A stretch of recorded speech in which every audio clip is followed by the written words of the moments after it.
Good morning, everybody. Can you all hear me? It's actually great to see so many people here interested in retirement. It's quite a big topic, and I hope what we're going to show you today, you're going to find quite valuable. But please ignore all the actuary jokes. I'm sure my colleagues over there have a number of them up their sleeves. What I'm going to be talking to you about today is the changing retirement landscape. I actually started in the industry about 13 years ago. And I must say, if I look at the change over the last 13 years, it has been quite phenomenal. So what we're going to do is just take a bit of a journey, have a look at how things have changed, what the retirement landscape looks like today, and then some of my colleagues will have a look at how we can put some things in place, a plan that you can address all these particular issues. We start our journey by having a look at why do we put things like retirement plans in place, medical, healthcare, all of those things. And don't worry too much about the detail on the slide. You will get a copy in your goodie bag at the end. But what we're trying to say is when you start working one day, when you start earning an income from an employer, or you might be self-employed, there are a number of things that you need to look at. On the left-hand side, it's quite important that you look at your physical and mental health so that you can work productively. And because you're working productively, you're contributing towards the economy, and it fits part of a wider system. So all the green bubbles up top there deal with mental and physical health. And those are things that employers would put in place, you need to put in place to make sure that you're productive throughout your working life. Things like leave, making sure you take a break, making sure that you have access to healthcare and to address those things. But often what people forget is to address the gray bubbles at the bottom. And that really talks to financial health.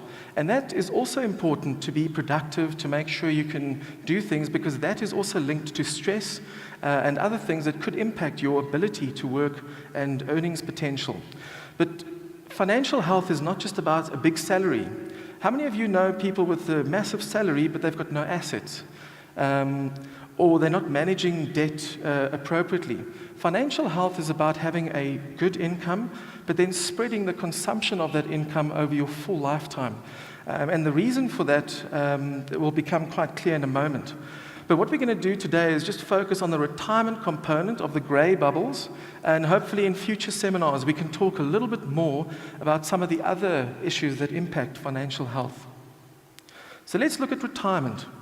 When do you start retirement? And you saw the videos earlier where the kids were playing soccer and their views on retirement. The reality is that retirement actually starts from day one.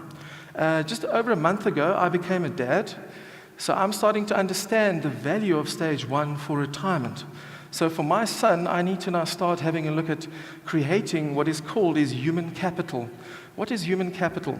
That essentially is your ability to earn an income in future. It's the present value of your worth in future. Now, when you are born, your health determines, if you'll get to working age, also your mental capacity, the things that you do, and studying, education, all of those things, very, very important. So that is stage one, called the value creation or learning stage. And that sets you up then for stage two in the slide over here. Now, stage two, that's when people start working. They start contributing to the economy, earning, based on the human capital that they've developed. And what they start doing then is take the human capital and convert it into an income. Now, it's quite important that you smooth that out over your full lifetime. So you don't just from day one spend all your salary on all the things that people talk about, the spa day that you go to, your car, and all your debt, all of those things. It's quite important that when you are earning an income, some of it's put away to save one day for retirement, because as we'll see later, more and more South Africans are getting to retirement and living longer in retirement, making it quite important.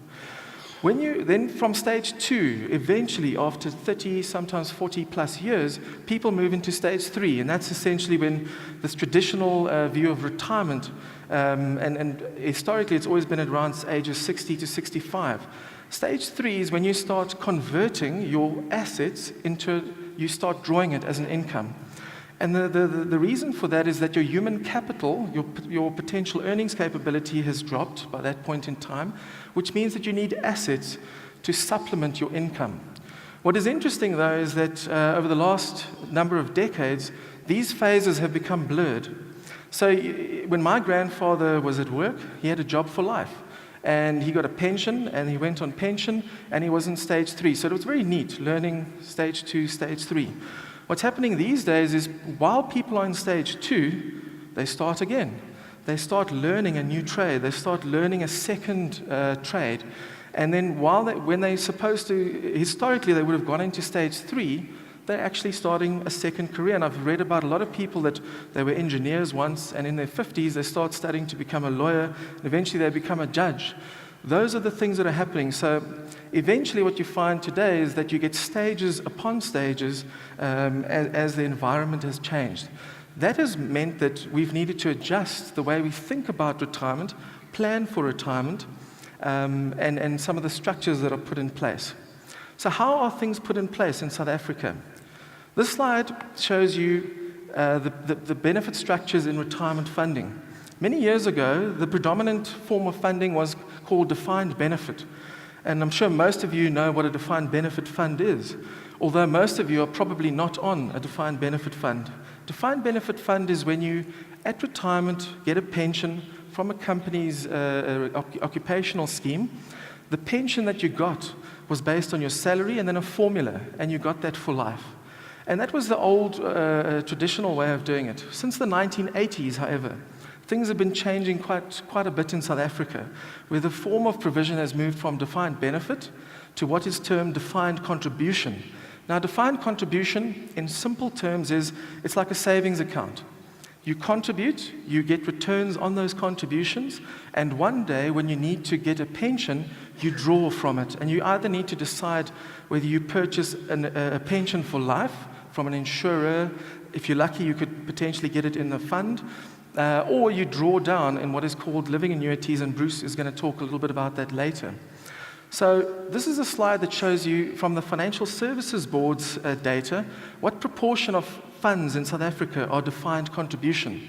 And 20 years ago, almost 100% would have been defined benefit. Today, 77.4% are defined contribution and counting. Just yesterday, we got a report from international companies where defined benefit funds internationally are also closing. And the reason for it is because of increased deficits, those funds not being sustainable, the costs associated with them. But what does this mean for you? Most of you will be from a defined contribution fund, either you saving yourself or from your employer. Well, what it really means is that all the risks associated with retirement provision have been passed on from the employer to you. And you need to be a lot more active in your retirement provision. In the past, when people had a job for life, defined benefit, you didn't have to worry. You got your pension one day, everything was taken care of. These days, you need to take more action and there's a lot more decision making you need to make. How much must I contribute? What is my investment strategy? How do I convert it into an income? And there are various options that you have. So it's quite a complicated environment for an individual to deal with. Let's have a look at how defined contribution funds have changed or reacted to market changes over the last 10 years. This is a slide that summarizes what we call the Alexander Forbes Pensions Index. Now, that is an index that tries to track how defined contribution members, being the majority of members in South Africa, are doing, and are they on track for a comfortable retirement. So we start our journey there with, at the bottom, Tom, Reg, and Vusi. Tom was born in 1952, Reg was born in 1962, and Vusi was born in 1972. And for the people who can't see too much, we've got Tom at the top, Reg in the middle, Vusi at the bottom, if you look at the right-hand side there. We start off 10 years ago where all three members or individuals were on track to receive a pension of 75% of their salary at retirement. That meant that if you were working, when you got your last paycheck was 100 Rand, your pension that you got then when you went on retirement was 75 Rand.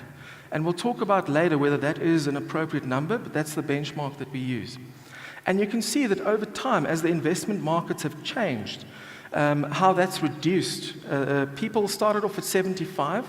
Today, Vusi is able to only secure 41.9, which means that if he continues like this, he will retire one day with 41 Rand and 90 cents pension, where his salary was 100 Rand. Tom was lucky enough, he's going to have a pension still of 68.1. The main reason why Tom was better off than Vusi, Tom was an older member and he benefited more over the last 10 years from the good returns that we've seen.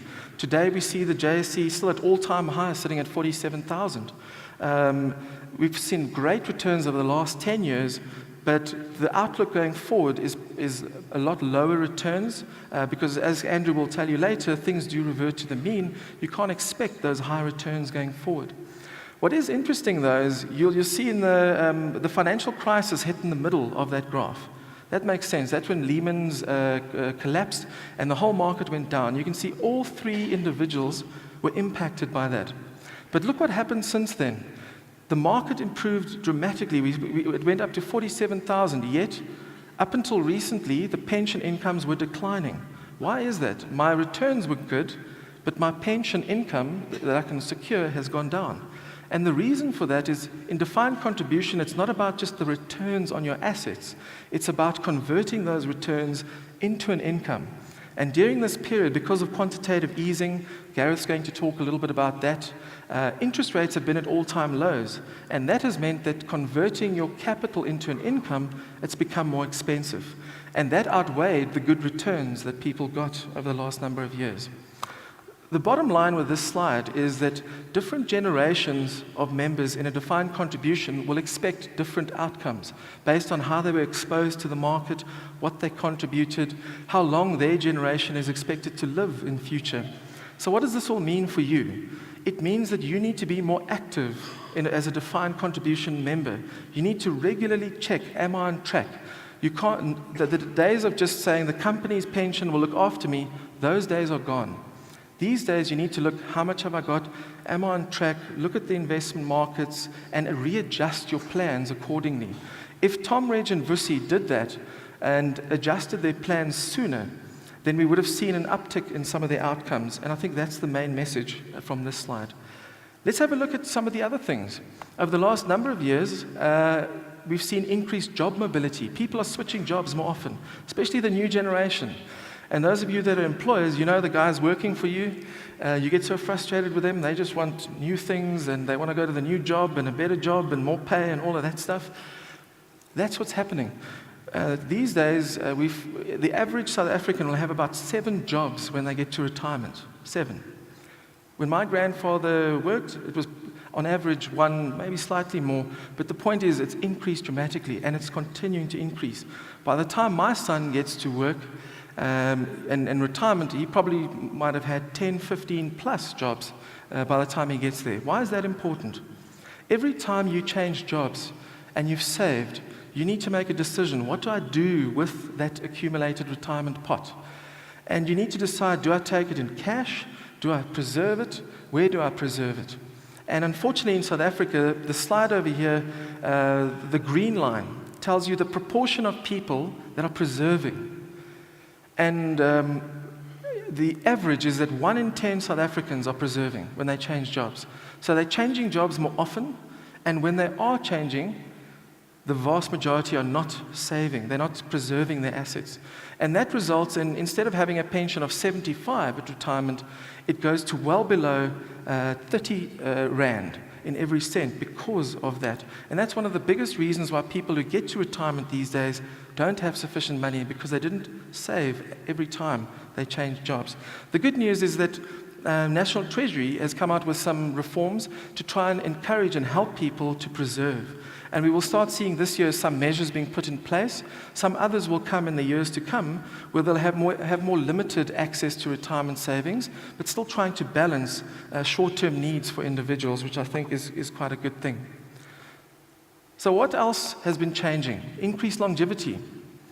And this is a slide that shows today, based on assumptions. So we did our actuarial calculations to work out, if you were at age 60 or 65, how long on average would a South African live? And okay, this is for South Africans that work. So it's not for people that are unemployed. The mortality is quite different for that section. These are people that start at work, they contribute to a fund. What is it? And you can actually see that the lower your income, the lower your expected life expectancy because of access to medical, what you can afford, and all those things. The higher income, you can expect to live longer. So you need to make even more provision for retirement. What you'll find interesting, though, is that there is a difference between males and females. Females tend to live longer than men. And those of us that are married understand why. That an interesting stat is that back in 1880, in Germany, the average German, only 5% of Germans got to age 65. 5%. 95 didn't get there.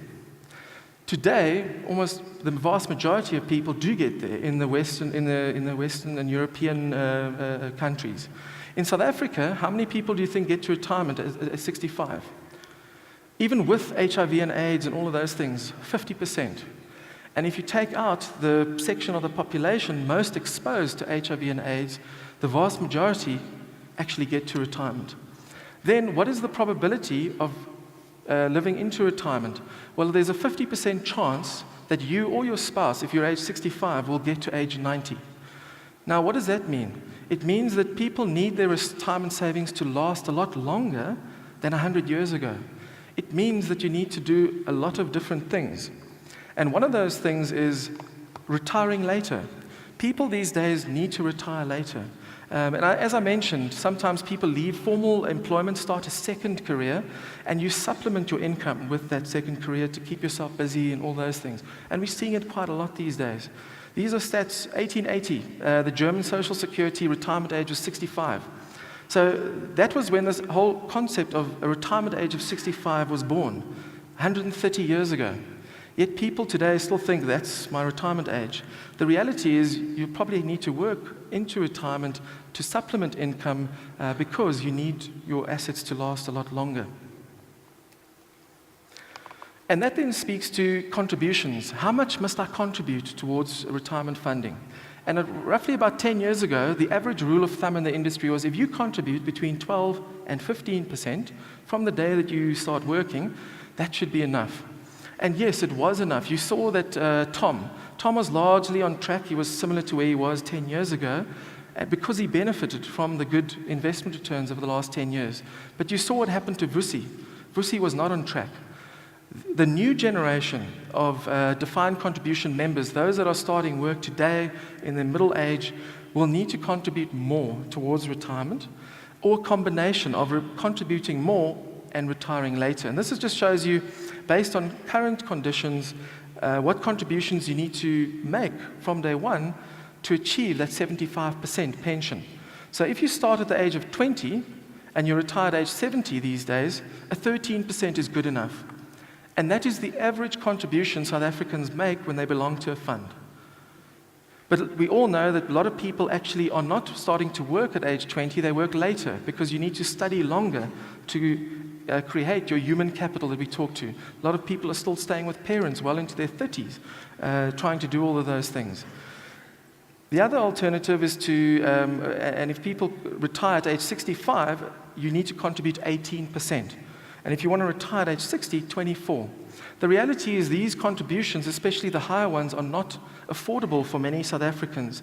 So although South Africans will need to start contributing more, we need to start realizing that you'll need to start retiring later as well, and a combination of those things to make it affordable.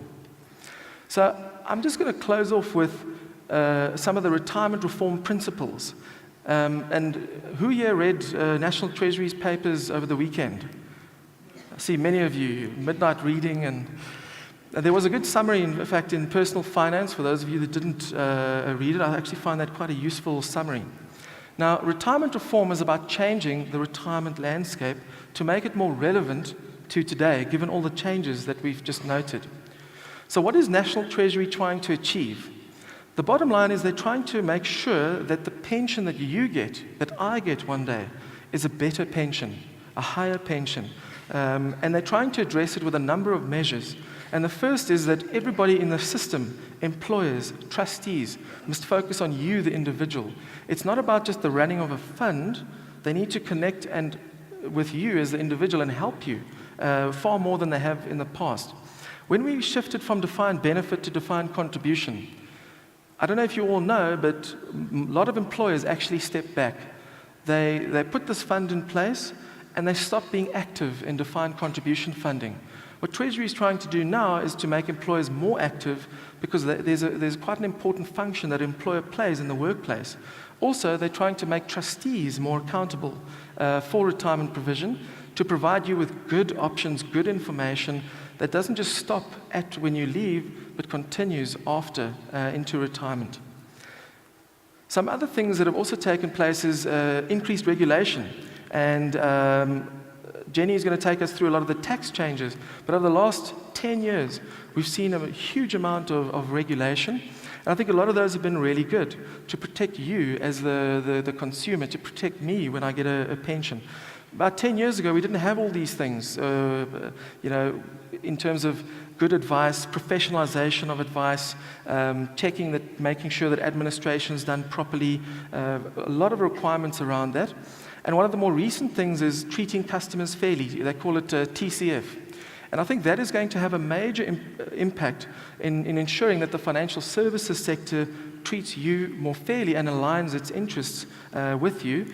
And it's quite pleasing to see a lot of these regulations coming through. The other changes are a couple of initiatives that Treasury is embarking on to try and make sure that we address all the issues in the system. The first one is the consolidation of the industry.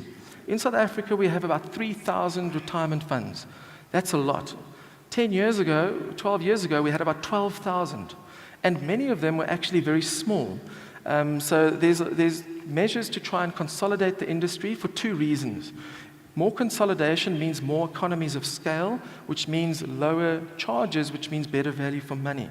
It also means that regulating all those entities can be more effective. You can just imagine trying to regulate 12,000 funds, getting information, making sure everything is done properly, versus, for example, 100. It's far greater, which will provide you with a lot more security in terms of that provision.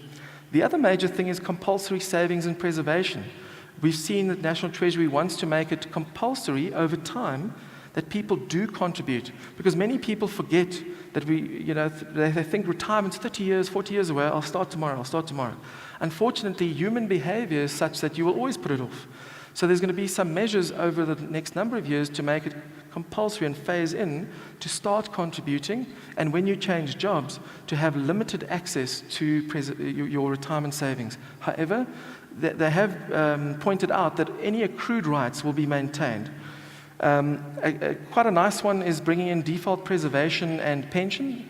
And what that means is, in a defined contribution fund, I don't know, those of you that are close to retirement probably experience this right now.